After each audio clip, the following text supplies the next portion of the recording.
Children's Community School began as Berkeley Primary School, and it began in one of the poorest areas of Waterbury called Berkeley Heights, and it was in the basement of a housing project. And the Sisters of Mercy began this project as an outreach to help the poor families begin educating their children at kindergarten so they wouldn't be so far behind when they eventually got to school. Sister Cathy Molloy was the first CND to be in the school, and she served first as a teacher and then she became the director. People were very good to us in the project. There was a priest who was a benefactor who supported us in a variety of ways. But there were just lots of wonderful children, great faculty, and we had no faculty room, of course. You didn't know what that was. So on Friday afternoons, we'd go down to a local, I don't know, called it the Pie Plate or something, just have a cup of coffee and share stories of the week and concerns and what we could be doing and should be doing. It was a good experience. In the beginning, the school served kindergarten through second grade children, and then gradually it built up. In the 1970s, it became a K-5 school. The commitment was that these children had average or above average intelligence, but they were manifesting as children who were much less capable because of the environmental deprivation and the family situations. And the school from the very beginning had a tremendous commitment to working with the whole family. In 1978, Sister Catherine Vitone went to the school and she became the director then. At that time there were 80 students in the school and the classes were multi-age. There was a plain kindergarten, but after kindergarten it was like a first, second grade combination, second, third, so that children could stay with the same adult for possibly 2 years, but not be penalized in terms of moving on in their grade level, but they could pick up skills that they were missing. I went as the assistant director in 1984 and worked with Sister Catherine Vitone for 3 years.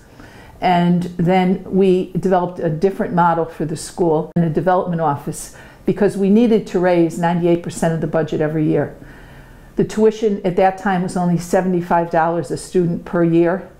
And we had some students whose parents couldn't even really afford that, so they would offer service. Our lunch program was run by 2 mothers who cooked for us as a way of contributing to the school because they didn't have the financial resources to pay the tuition. And the school gradually added different kinds of programs. We worked closely with the public school system to bring in a hot breakfast program. So they're mentally challenged young adults from 18 to 21 who were still in the school system. They came over and they would prepare the breakfast for the children and bring it to the classrooms. And this served a couple of purposes. It gave the mentally challenged young adults a social environment where they could develop those skills, but it also helped the children at the school to learn how to interact with children and young adults that were different than they were. That was a powerful experience. I then became the director in 1987, and I served as director until 1998. The board did a search and they hired the first lay director of the school.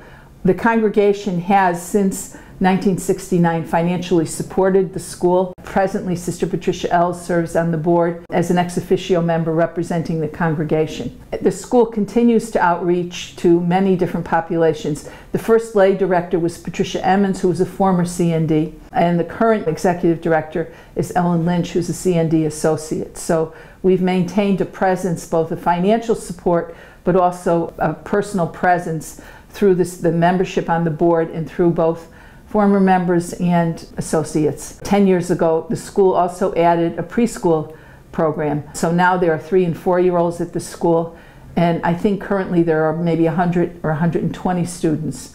But it still is a small program. While I was there during the late 80s and 90s, we also developed a mentoring program for the 5th grade students for when they graduated, so they would come back to the school and work with a community person, a leader in the community, and they would help them setting goals for their future, what they wanted to do, and help them to realize they need to budget their time, they need to do well at this level in order to be able to be successful later on. We had many incentive programs at the school. We used to have honor students every month, but we felt that the interaction of the children with successful adults was really important.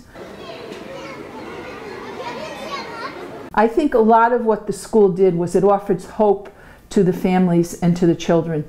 And it also offered them a sense of them being recognized as capable young people. The expectations of each of the students was very high. And our expectation of the parents was high. We would not accept a family unless the parents agreed to work with us in terms of their child's education. Some of the first graduates are now on the board, so we try to also develop in the children a sense, that they also have a responsibility to give back in whatever ways they can. We're also at the second and sometimes third generation of children, so the parents of kids who have already gone to the school, went all the way through, are now sending their own children and grandchildren.